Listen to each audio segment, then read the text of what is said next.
Kevin Terrence Thomas O'Leary. A lot of names. Good to see you, George. How are you, man? Good, good. Excellent. Dragon's Den has debuted. How do you feel? I really like that show. You know, it's a visceral experience to hear entrepreneurs pitch for money. It's real. It's our money. It's their ideas. They don't all work, but just watching the process is interesting. Such an interesting spot because you're dream maker, spirit crusher. That's part of what you do in that show. George, I'm just trying to scratch out a living. Not anymore. That's it. I like to invest. I put about 5% of my portfolio into venture ideas, and here we are with the CBC sourcing all these ideas, and we watch them unfold. You know, it's good, bad, and ugly. Well, I wonder, if you take a look at, pick any magazine here, so like get a buyer's guide. There's always new gear, new products, new things, something that you look at and go, this won't change my life, but maybe this one will. Are you always looking for something like do you have something you're looking for, or is it just about what makes you money? What I like about what's happening today is it's not just about the North American economy. When I look at a shoe like this, we're talking about selling it globally. So companies like Nike today, if you're an investor in there, it's only 40% sales in the U.S. People are wearing Nikes in China, in fact, didn't Phil Knight make his initial launch it was a European track team that wore his shoes because he couldn't get it when they were called like Blue Ribbon Sports. Exactly. It wasn't even America. And he built a global brand, and that's an investing thing, George. You buy stocks today, buy them where there's a global brand involved, and you diversify your risk.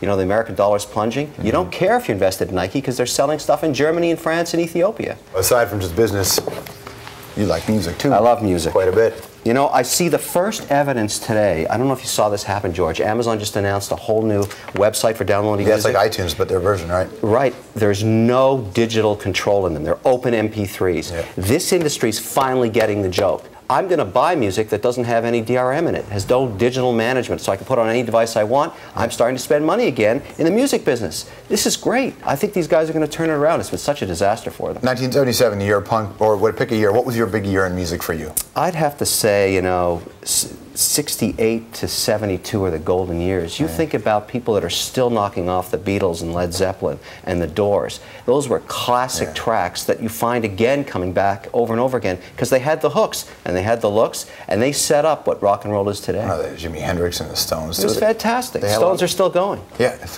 well, if that's still them. You're also I'm handing you this, not for Angelina Jolie. Photography, yeah. No, listen, I'm really into digital photography these days. It is absolutely so exciting. I got my first wireless picture frame in my home.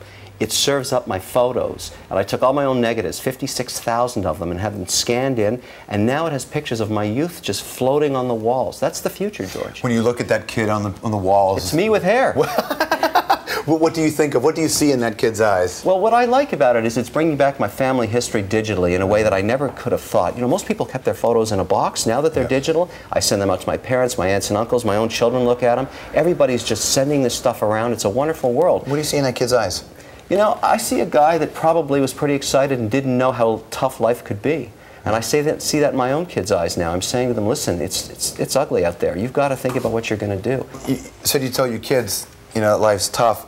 I suppose you can provide your kids a much different situation than your parents did. Yeah, that's true, but I want them to get out there and make it on their own. But that's what I wondered. I wonder how, in this situation, how one raises kids with quite a bit of cash. Here's the deal, George. You tell them there's one thing they're going to get for free from me, and it's an education. After that, they're on their own. You didn't buy them a car?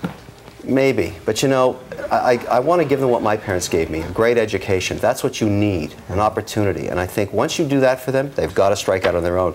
You can't pay their whole way for the rest of their lives. That's very unhealthy, you know that. The last 5 years or so, the hunt for the CEO has gone on. You know, I think Conrad Black is a modern Napoleon. That's what he is. I think his tremendous arrogance and sense of purpose made him incredibly successful. And then right at the end of his career, he went off the rails a little bit. And now he's going to pay for it. It's awful. I love this guy. I mean, I still think of him as a Canadian, even though he's not. I think we all do. I think it's a real challenge what he's facing now, and I hope he does well. Lessons to be learned, I'm sure, for lots of people in his position, though. I think, aside from the don't break the law part. Yes. You can't, in business, it's a tough competition, but there are rules. As long as you play within those boundaries, there's no problem. Dragon's Den, what can people see this season? What do you think? I think it's a great season because a lot of great ideas came out. What happened is the show was first year last year. People didn't know about it. Now they do. We had 6,000 contestants come out. We distilled it down to 110 ideas. The Dragons looked at all of them. You'll be surprised at what got financed this year. How much do you have to change your approach? Because, I mean, you recognize television is different than business. Yes, it is. But, some things are the same. if you can pitch an idea in 2 minutes and I get it, yeah. I'm interested. Because I'm interested in your ability to show me your vision and explain it to me. If you're that good at it, maybe I should invest in you. I have an idea for you. Oh, let's hear it. Not on TV. Good to see you, man. Thanks a lot. Kevin O'Leary, everybody.